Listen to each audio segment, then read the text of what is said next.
আসসালামু আলাইকুম ওরহমতুল্লাহি ওবরাকাতুহু। আমাদের দেশে চিটাগং কক্সবাজার লাইনে যে ফেকুয়া আছে, ফেকুয়াতে একটি মাহফিল হয়, বিশাল মাহফিল মিজানুর রহমান আজাহারির। বেশ কিছুদিন পর যশোরের মধ্যে আরেকটি বড় বিশাল মাহফিল হয়, সেখানে অনেক মানুষের ঢল। এই মাহফিলগুলো শেষ হওয়া না হইতেই সুন্নি আলেম যারা দাবি করেন তারা হুট করে আরেকটা মাহফিল দিয়ে কিছু লোক জনগণের সামনে তারা বিভ্রান্তিমূলক যে কথাগুলো বলে থাকেন। আর কথা বলতে গিয়ে, মাহফিল করতে গিয়ে কথার ভিতরে ভুলভাল হতে পারে। মানুষ তো ভুল হবেই।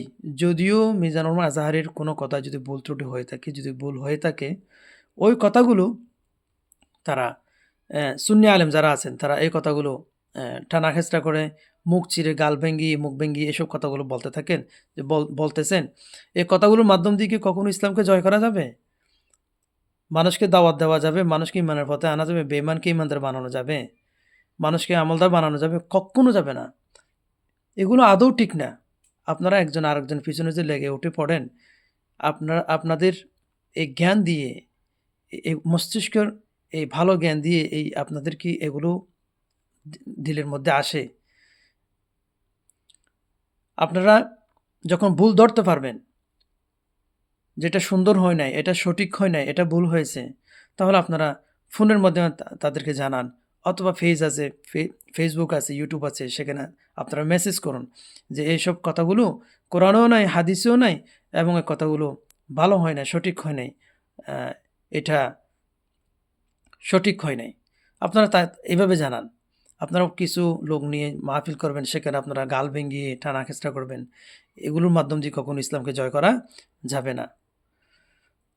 আমি সুন্নি আলেমদের অনেক এরকম কথাবার্তা শুনতেছি, দেখতেছি এই মাহফিলগুলো হওয়ার পরে। একজন বয়স্ক লোক, অনেক বুড়া হয়ে গেছে, তিনি এই সুন্নি আলেমের একজন। তিনি মিজানুর আজহারের সম্পর্কে যে তত্ত্বগুলো দিলেন, মানে মানুষের প্রতি যে একটা অন্তর থেকে দোয়া আসে, আমার মনে হয় কখনো দোয়া আসবে না।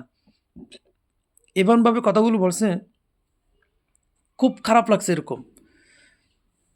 আমরা আশা করি সবসময় যারা দ্বীনের দায়ে কোরআনের এবং হাদিসের কথা বলেন, নসিহতের কথা বলেন, আমরা সবসময় চেষ্টা করি পাবলিক আমরা যারা আছি, আমরা যেন কথাগুলো শুনে আমল করতে পারি। কিন্তু আপনাদের এসব কালচারগুলো দেখে, এসব কথাগুলো শুনে আমল করবো যত দূরের কথায়, কথাগুলো শোনার সঙ্গে সঙ্গে মানে মাথাটা চক্কর দিয়ে ওঠে। কি বলে? তো আপনারা এসব সমস্ত কার্যকলাপ না করে আপনাদের সুন্দর জ্ঞান দিয়ে, এলেম দিয়ে মানুষদেরকে এমনভাবে নসিহতের কথা শুনুন, মানুষ যেন সঠিক পথে আসতে পারে।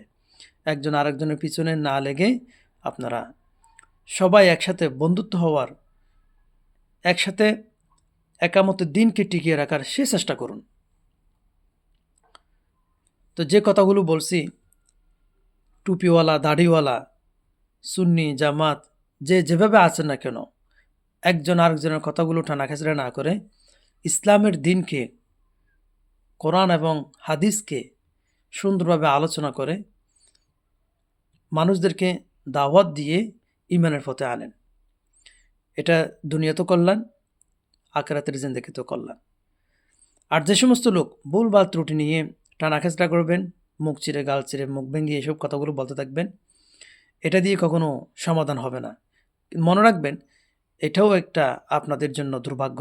আখিরাতের জিন্দেগিতে যদি আল্লাহ ফাঁকড়াও করে, পালিয়ে যাওয়ার তো কোনো রাস্তাও নাই, যাবেন কোথায়? আর মিজানুর আজহারির যখন ভুল ত্রুটি যখন তিনি বুঝতে পারে, তার কান পর্যন্ত পৌঁছায়, তিনি এই ভুলগুলোকে শুধরাই নেন, তিনি এটা সমাধান করেন।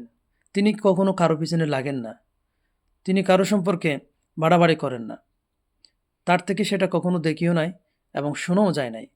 আপনারা কেন এরকম করে থাকেন? এরকম না করে